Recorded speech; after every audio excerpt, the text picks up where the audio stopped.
दोस्तों, कहानी की शुरुआत होती है ली नाम की लड़की से। ली अपने बॉयफ्रेंड के साथ थी। ये एक इंडियन था जो कि अब कुछ वक्त के लिए इंडिया वापस जा रहा था, लेकिन ली को बिल्कुल भी अच्छा नहीं लगता। ली एक जर्नलिस्ट थे और इसका बॉयफ्रेंड ही इसका बॉस था। एक जगह टाइगर के बच्चे की डेथ हो जाती है, जिसकी जांच पड़ताल के लिए ली उस जगह जाती है तो उसे पता चलता है कि इस टाइगर को पेट बनाकर रखा गया था। इस टाइगर ने यहाँ से बचकर भागने की बहुत कोशिश की, पर वो ऐसा कर नहीं पाया और आखिर में उस टाइगर की डेथ हो गई। ली को ये सब सुनने के बाद काफी बुरा लगता है और ये इमोशनल हो जाती है। जब से ली का बॉयफ्रेंड गया था, ली काफी परेशान और डिप्रेस्ड सी रहने लगी थी। हालांकि वो इन सबसे बाहर निकलने की कोशिश करती है, पर कुछ नहीं होता। जब ली का बॉयफ्रेंड वापस आता है तो ली को पता चलता है कि इसकी इंडिया में ही एंगेजमेंट हो गई है, और इस बात को न सिर्फ इसने ली से छुपाया बल्कि दूसरे कॉलीग्स को भी ली के बारे में कभी नहीं बताया और हमेशा ली को एक एम्प्लॉय की तरह दिखाया। इस बात से ली काफी हर्ट होती है और सब कुछ छोड़कर अपने घर वापस आ जाती है। घर जाके देखती है तो उसके रूम में कुछ सामान रखा है और उसकी मॉम बताती है कि मैंने कुछ पैसे कमाने के लिए बेली डांस क्लास शुरू की है। इतने में ही ली के फादर आ जाते हैं और ली को देखकर बहुत खुश होते हैं। रात को सब बैठकर डिनर करते हैं। इसी बीच ली बताती है कि मैं आप लोगों के साथ रहना चाहती हूँ। इस पर ली के पेरेंट्स कहते हैं कि तुम 30 साल की हो, ऐसे कैसे हमारे साथ रह सकती हो। ली सिर्फ कुछ वक्त मांगती है ताकि उसे अपनी लाइफ की सही डायरेक्शन मिल सके और फिर यहीं रहने लगती है।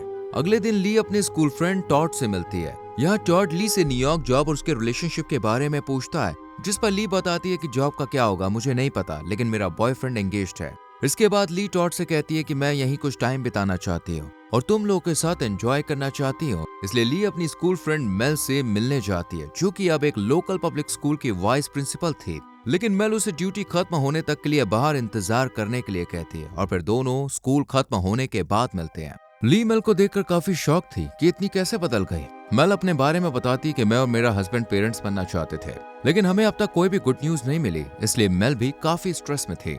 ली मेल को सिगरेट ऑफर करती है। शुरू में तो मेल मना करती है, लेकिन फिर ले लेती है। मेल भी अपनी स्ट्रेसफुल लाइफ में कुछ फन करना चाहती है, क्योंकि वो स्कूल की हेड होने के नाते सब कुछ रूल्स के अकॉर्डिंग करती थी। वो स्ट्रिक्ट बनकर रहती थी, लेकिन आज दोस्त के साथ मिलकर मेल को काफी रिलैक्स फील होता है। जब सब दोस्त मिलकर डिनर कर रहे होते हैं तो ली से उसके आगे के प्लान के बारे में पूछते हैं। ली बताती है कि मैं लाइफ गार्ड की जॉब करूंगी। इस पर मेल कहती है कि वो तो तुम हाई स्कूल में करती थी, अब तो मत करो। यहाँ मेल के हस्बैंड को उसका दोस्तों के साथ इतना फ्री होना पसंद नहीं आता। फिर अगले दिन ली को लाइफ गार्ड की जॉब मिल जाती है, जहां ली की मुलाकात हाई स्कूल के लड़के जैसन से होती है। जैसन इसी पूल के पास रहता था, इसलिए अक्सर यहीं बैठा रहता था। यहाँ कुछ बच्चे भागते हुए पूल के पास आते हैं। ली जब इनको भागने से मना करती है तो ये बच्चे ली पर न सिर्फ पेपर्स फेंकते हैं, बल्कि इनमें से एक बच्चा उसे बुरा भला भी कहता है। इसलिए गुस्से में ली इसे पूल में आने से बैन कर देती है और फिर खुद अकेले बैठकर रोती है। इतने में जैसन यहाँ अपने दोस्तों के साथ आ जाता है और उसके रोने की वजह पूछता है। ली कहती है कि वो गैंगस्टर की तरह बिहेव करने वाला बच्चा कहाँ रहता है, मैंने उसे पूल से बैन कर दिया, और फिर सारी बात बताती है। अगले सीन में हम मेल और उसके हस्बैंड को देखते हैं, जहां ली आज रात फिर अपने दोस्तों के साथ बाहर जाने की बात करती है, जो कि उसके हस्बैंड को बिल्कुल पसंद नहीं आती। लेकिन फिर भी मेल का हस्बैंड उसे जाने के लिए कह देता है। अगले दिन वाइन की शॉप के बाहर ली और टोड को जैसन और उसके फ्रेंड मिलते हैं, जो कि इनसे वाइन दिलाने के लिए कहते हैं।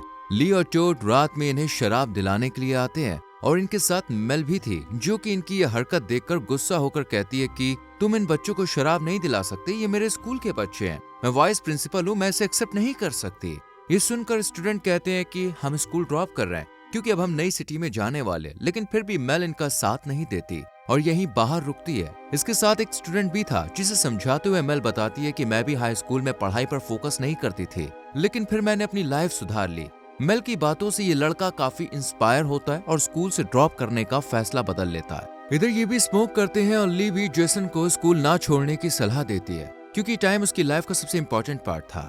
इसके बाद जब मेल, टॉड और ली एक साथ होते हैं तो मेल रोने लगती है और बताती है कि मैं माँ नहीं बन पा रही हूँ। ली और टॉड मेल को सपोर्ट करते हैं। इस रात तीनों साथ में एंजॉय करते हैं और बाहर भी घूमते हैं। सुबह ली जब स्विमिंग पूल के पास आती है तो देखती है कि जैसन का दोस्त पूल के पास ही सोया हुआ है। ली इसकी वजह पूछती है तो मैट बताता है कि मेरी मॉम ने मुझे घर से निकाल दिया है, आज मेल की छुट्टी थी, इसलिए वो टॉड और ली के साथ खूब मजे करती है और ये तीनों दोस्त बाहर अच्छा क्वालिटी टाइम बिताते हैं। जब वापस आते हैं तो देखते हैं कि जैसन और उसके दोस्त दोनों को पुलिस ने स्केटबोर्ड करने की वजह से गिरफ्तार कर लिया है। ली एक रिपोर्टर भी थी, इसलिए वो पुलिस को अपनी बातों में लेकर इन्हें छुड़ा लेती है। इसके बाद फिर से ली, मेल, जेसन सब एक साथ हैंग आउट करते हैं और इस बार इनके साथ मेल का हस्बैंड भी था, जिसको इनका स्मोक करना अच्छा नहीं लगता है। ली जेसन से उसके फ्यूचर के बारे में पूछती है, जिस पर जेसन कहता है कि मुझे नहीं पता। इस पर ली जेसन को समझाती है, लेकिन जेसन कहता है कि तुमने तो सब प्लान किया था, फिर भी तुम खुश नहीं हो। ली ये सुनकर शांत हो जाती है और फिर अपने घर वापस आ जाती है। इधर मेल और उसके हस्बैंड में लड़ाई हो जाती है, क्योंकि मेल के हस्बैंड को लग रहा था कि वो हैंगआउट में बच्चे को भूल गए और अपना ध्यान नहीं रख रही। अगले दिन जब ली स्विमिंग पूल के पास होती है तो वो जेसन को टाइगर की डेथ के बारे में बताती है। ली को इमोशनल देखकर जेसन उससे कहता है कि तुम्हारा आर्टिकल पढ़कर लोग आगे से ऐसा नहीं करेंगे, और फिर जेसन ली को हक करता है। थोड़ी देर में यहाँ वही बच्चा ली से आकर सॉरी कहता है, जिसने उसके साथ बदतमीजी की थी। ली इसे माफ कर देती है और फिर से स्विमिंग पूल में आने की परमिशन भी दे देती है। लेकिन ये बच्चा कहता है कि आप जेसन को भी बता देना कि मैंने आपको सॉरी बोल दिया है और सब मुझे तंग ना करें। ली समझ जाती है कि जेसन ने इस बच्चे को सॉरी बोलने के लिए कहा है। ये सब देखकर ली को काफी अच्छा लगता है। रात में तेज बारिश होती है और जेसन भी ली के साथ कार में बैठ जाता है। इसी बीच दोनों एक दूसरे की तरफ अट्रैक्ट होते हैं, लेकिन ली पास आने से पहले ही यहाँ से चली जाती है। रात में ही ये सब स्विमिंग पूल में आते हैं और यहाँ ली और जेसन एक दूसरे को ही देखते रहते हैं। ली जब वॉशरूम में आती है तो जेसन भी उसके पीछे पीछे जाता है। जेसन ली के पास आकर कहता है कि अगर हम दोनों के बीच कुछ हुआ तो इससे कुछ नहीं होगा, सब ठीक हो जाएगा। और फिर जेसन ली को किस करता है और दोनों इंटीमेट भी हो जाते हैं। जेसन के साथ टाइम बिताने की वजह से ली भी घर काफी देर से आती है, इसलिए ली की मॉम भी उस पर काफी गुस्सा करती है कि ये घर है, कोई होटल नहीं। फैमिली मेंबर होने के नाते तुम भी कुछ रिस्पॉन्सिबिलिटी निभाओ। यहाँ ली की मॉम ने ली के फादर को कुछ काम बताया था, लेकिन ली के फादर तो ली के साथ टाइम स्पेंड करना चाहते थे, इसलिए वो काम नहीं करते, जिससे ली की मॉम काफी गुस्सा हो जाती है। जिसके बाद ली और उसके फादर एक दूसरे के साथ एंजॉय करते हैं। स्विमिंग पूल पर आने के बाद ली जेसन के बारे में सोचती रहती है, इसलिए वो बच्चे पर ध्यान नहीं दे पाती और ये छोटा बच्चा पूल में गिर जाता है। लेकिन वक्त रहते ली जल्दी से स्विमिंग पूल में कूदकर बच्चे को बचा लेती है। जब ली घर आ रही होती है तो उसे रास्ते में जेसन मिलता है और फिर दोनों एक लेक के पास आकर बैठ जाते हैं और जेसन ली को अपने बारे में बताता है। ऐसे ही दोनों फिर एक दूसरे के करीब आ जाते हैं और यहीं से दोनों रिलेशनशिप में रहने लगते हैं। एक दिन ली जेसन से पूछती है कि तुम इस घर को छोड़कर कब जाने वाले हो। जेसन कहता है कि 1-2 हफ्ते में मैं यहाँ से चला जाऊंगा, इसके लिए मैंने $400 सेव भी कर रखे हैं। ली कहती है कि ये बहुत कम पैसे हैं, तुम्हें कम से कम $1000 चाहिए, इसलिए तुम थोड़े दिन और यहीं रुक जाओ, जब तक थोड़े पैसे जमा करो और फिर चले जाना। ली जेसन को खुद से दूर करना नहीं चाहती थी। एक रात पार्टी पर मेल ली को कहती है तुम कभी कोई ऐसा कदम मत उठाना जिसके बाद में तुम्हें पछताना पड़े। ली भी मना करती कि मैंने ऐसा कुछ नहीं किया। यहाँ जेसन का फ्रेंड बताता है कि मैं इस टाउन को जल्द से जल्द छोड़ना चाहता हूँ। इस पर टॉड भी कहता है कि मैं यही चाहता था, लेकिन जॉब और पेरेंट्स की वजह से यहाँ से बाहर नहीं जा पाया। टॉड मैट को हाथ लगाता है, जिस पर मैट कहता है कि मैं गे नहीं हूँ और गुस्से में जेसन के पास जाकर कहता है कि हमें कल चले जाना चाहिए। लेकिन जेसन कहता है कि मुझे अभी कुछ और पैसे चाहिए, इसलिए हम 1-2 हफ्ते बाद चलेंगे। ये सुनकर मैट उदास हो जाता है। ली के पेरेंट्स अपने हाथों से ली के लिए रूम बना रहे थे। यही दिखाने के लिए ली जेसन को भी लाती है, लेकिन जेसन इसका मजाक बनाता है, जो कि ली की मॉम भी सुन लेती है और बहुत गुस्सा होती है। बाद में ली की मॉम कहती है कि तुम जॉब छोड़कर यहाँ कैसे रह सकती हो, तुम हमारे लिए प्रॉब्लम्स बढ़ा रही हो। तुम्हारे फादर कभी तुम्हें यहाँ से जाने के लिए नहीं कहेंगे, लेकिन मुझे तुम्हारा यहाँ रहना पसंद नहीं है। और फिर ली की मॉम इसे घर से भी निकाल देती है, जिसके बाद ली जेसन के घर जाकर उसी के साथ रहने लगती है।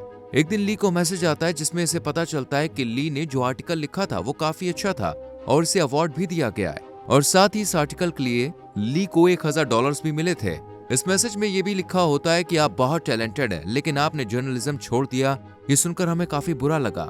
इसके बाद जब जेसन ली के पास जाता है तो ली जेसन को किस करती है और इन दोनों को टॉड देख लेता है। इधर मेल अपनी लाइफ से खुश नहीं थी, जिससे इसके हस्बैंड को काफी गुस्सा आता है और ये मेल से कहता है कि तुम सच में माँ बनना चाहती हो।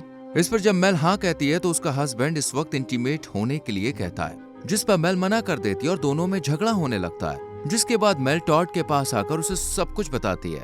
यही टॉड के मुंह से जेसन और ली के रिलेशन वाली बात भी निकल जाती है, जिससे मेल को बहुत गुस्सा आता है, क्योंकि वो ली की फ्रेंड है और ली की इस हरकत से उसकी जॉब भी जा सकती थी। इसलिए मेल ली को काफी बुरा भला कहती है और जेसन के फादर से शिकायत करने की भी बात कहती है, जिस पर ली ऐसा करने से मना करती है और जेसन ली को धमकाते हुए कहती है कि मैं भी सबको बता दूंगा कि तुम हमसे ड्रग्स लेती हो। ये सुनने के बाद मेल किसी को कुछ नहीं बताती। एक दिन जेसन और ली जंगल में घूम रहे थे कि तभी ली को मैट की डेड बॉडी पेड़ से लटकी हुई दिखाई देती है और जेसन भी मैट को देखकर रोने लगता है। मैट ने सुसाइड किया था, लेकिन वो टाउन से जाना चाहता था, लेकिन जेसन ने उसका साथ नहीं दिया। जेसन बताता है कि उसके भाई ने भी सुसाइड किया था। दोनों खूब रोते हैं। ली को अफसोस होता है कि उसके कहने पर ही जेसन और मैट बाहर ना जा सके और मैट ने सुसाइड कर लिया। ली जब मैट की मॉम को एक खबर देती है तो वो भी बहुत रोती है। ली जेसन के घर वापस नहीं जाती। एक रात स्विमिंग पूल के पास बिताती है तो दूसरे दिन अपनी मॉम के बनाए हुए घर में रहती है और यहीं उसे अपनी खोई हुई बिल्ली भी मिल जाती है। मेल जेसन के फादर से बात करती है कि वो जेसन को यहाँ से दूर ना ले जाएं, यहीं पढ़ने दें, लेकिन उसके फादर कहते हैं कि जेसन का यहाँ से दूर चले जाना ही बेहतर है। जेसन के फादर के चले जाने के बाद मेल का हस्बैंड इसके पास आता है और इसे मना लेता है और दोनों फिर से एक साथ खुश रहते हैं और मेल को जॉब से भी नहीं निकाला जाता है। वहीं दूसरी तरफ ली घर आकर रिस्पॉन्सिबिलिटी निभाती है, जिससे इसकी मॉम काफी खुश होती है और इसे घर में रहने के लिए परमिशन भी दे देती है। मैट के फ्यूनरल पर मेल और ली के बीच फिर से दोस्ती हो जाती है। इसके बाद ली जेसन से मिलकर उसे $1000 का चेक देती है और कहती है कि तुम एक काबिल इंसान हो, तुम लाइफ में जरूर कुछ अच्छा करोगे। इसके बाद ली इस टाउन को छोड़कर वापस चली जाती है और जेसन भी नए टाउन में जाकर शिफ्ट हो जाता है और अब भी ये न्यूयॉर्क में ली को लेटर लिखकर भेजता है और यहीं पर कहानी खत्म हो जाती है। दोस्तों, आपको इस मूवी की एक्सप्लेनेशन कैसी लगी हमें कमेंट करके जरूर बताएं। वीडियो को लाइक और शेयर भी करें। अगर आपको इस मूवी का लिंक चाहिए तो हमारे टेलीग्राम चैनल को ज्वाइन करना ना भूलें। साथ ही हमारे इस चैनल को सब्सक्राइब करके बेल आइकॉन भी प्रेस करें, जिससे आने वाली वीडियोस आपसे मिस ना हो। मिलते हैं अगली वीडियो में। Thank you so much for watching.